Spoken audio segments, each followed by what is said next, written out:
Hello mga kamoto Gen RM. Andito tayo ngayon kay Pops Tonton.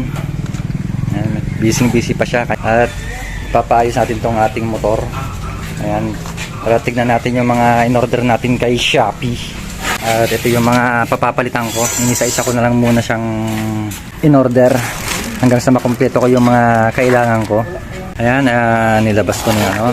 Ito yung clutch lining na binili natin, JVT. Clutch spring na 1000 RPM, slide piece, at magpapalit din tayo ng brake pad at syempre fuel filter. Ayan, inipon ko muna lahat ng kailangan kong palitan para minsan na ng baklas. At magpapalit na rin nga pala ako ng gear oil. Ayan, Motol, at galing kay Iron Helm. Ayan, palit na tayo ng brake pad.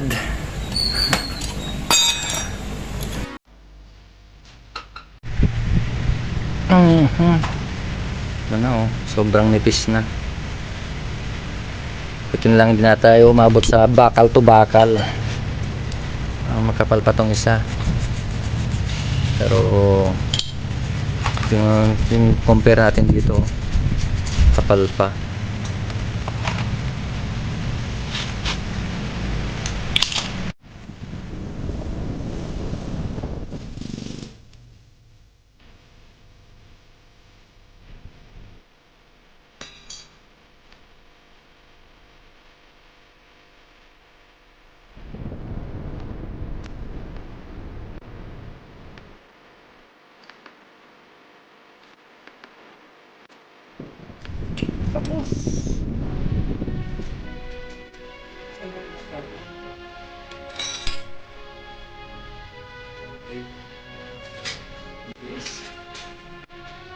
Yan, sunod naman natin palitan tong clutch lining, clutch spring, saka yung slide piece pala.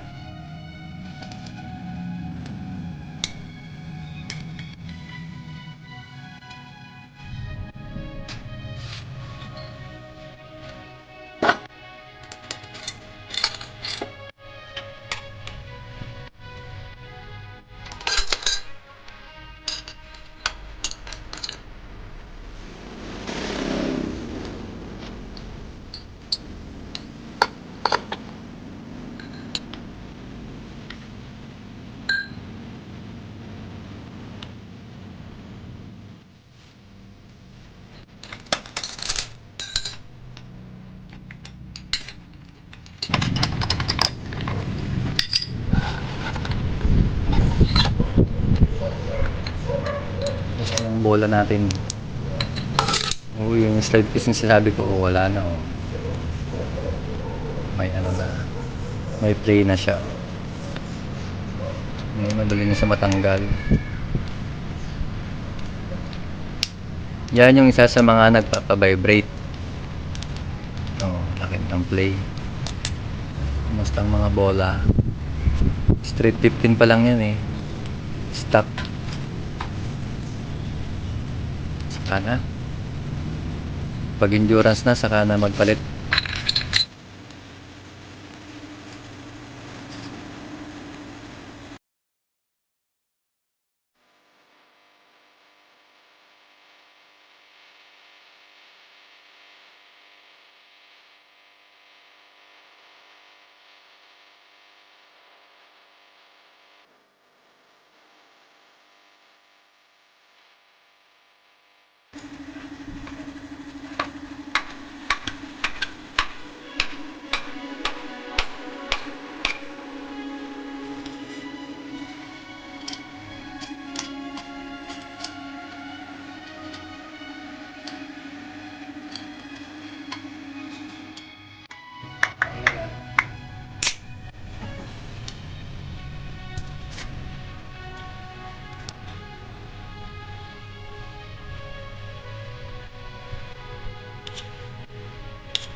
papalit natin 1000 RPM na JVT rin.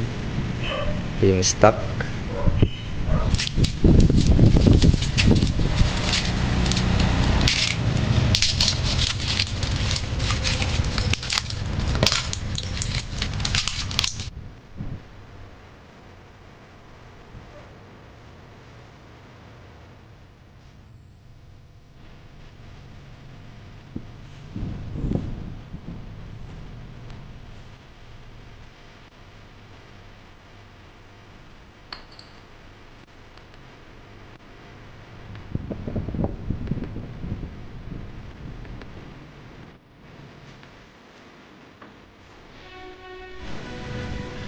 Yan, ikakabit na. Kasi ito yung magkagamit na dito ko niya. Na-vibrate ba rin yan? Dito na yung ba? Ay, next is sliding piece na siya. Kaya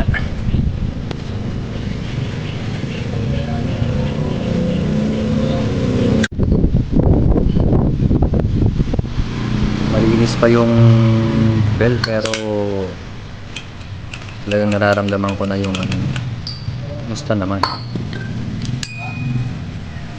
Lang.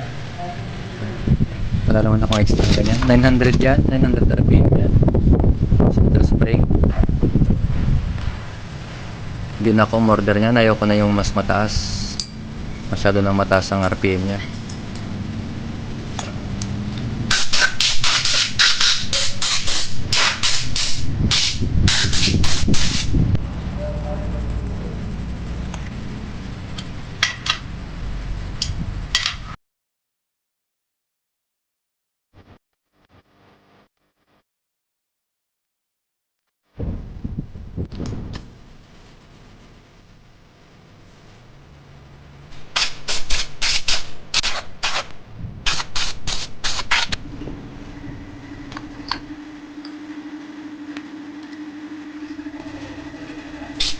Wow!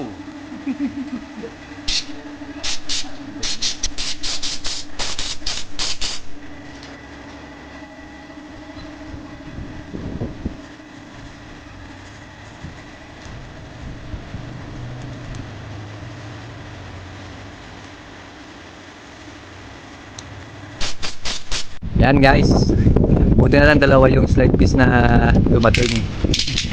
Yung Chicken Works na kuha na yan, Honda, genuine parts yan. Buti na lang yung mayroon tayong Honda na slide piece. Kasi yung Chicken Works natin, ayan o, mas ma-play pa siya kaysa dun sa dating nakakabit. Yun, virgin na virgin, ang hirap. Yun. Ay nako, napagastos yata ako dun yun o, kapit na kapit. Yun, pasok na pasok, walang delay. Siguradong pino na naman ang nito. Ayan, ikakabit na guys. Tapos ang next natin is fuel filter.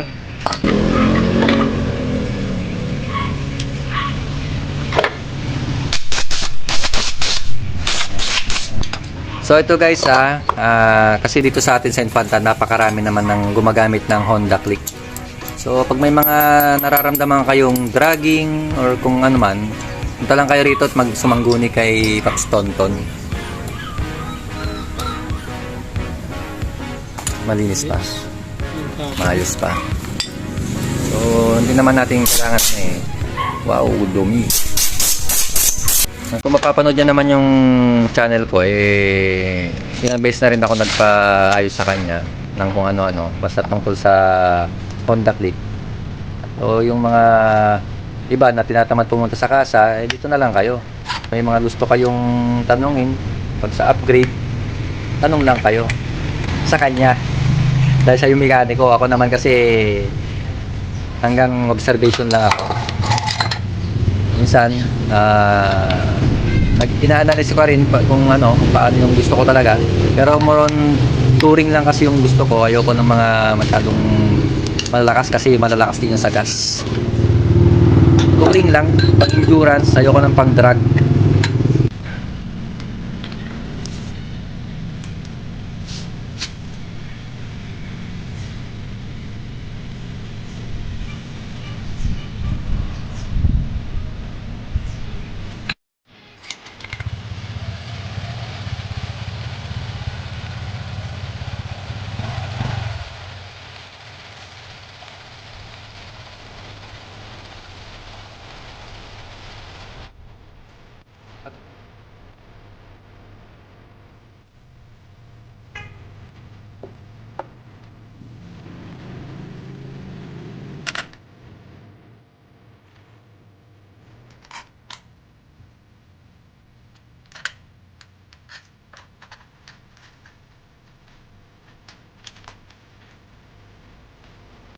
Yan, next naman pala natin tong gear oil.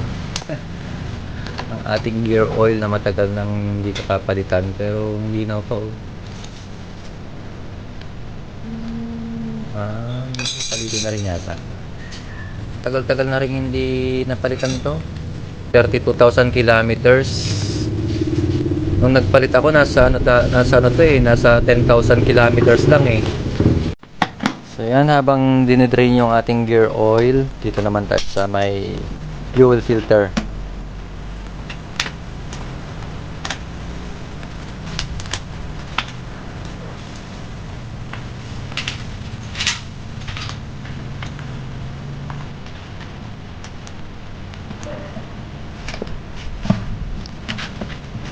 Puzzle.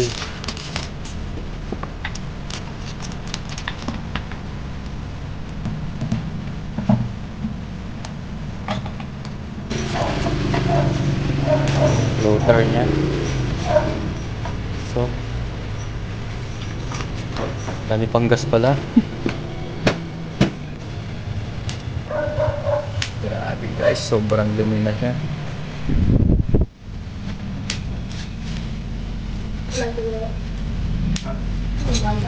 Ay, grabe.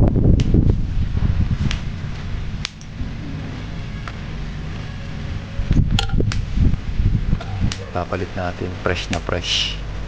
Ang ganda pa ng kulay.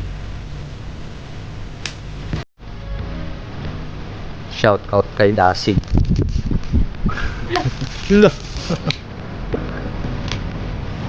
Sure na ba yan?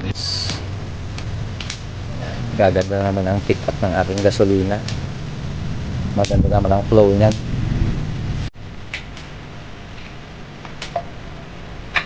Puzzle lang naman.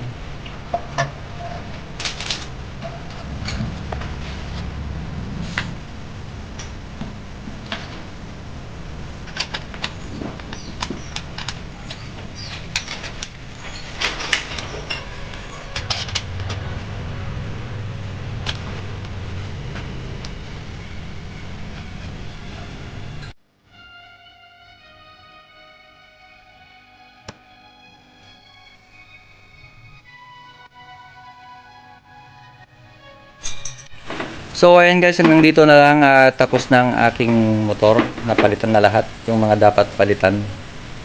Ayan, nandun na ulit si Paps Tonton, no? Ginabi na kami. Ayan. Thank you.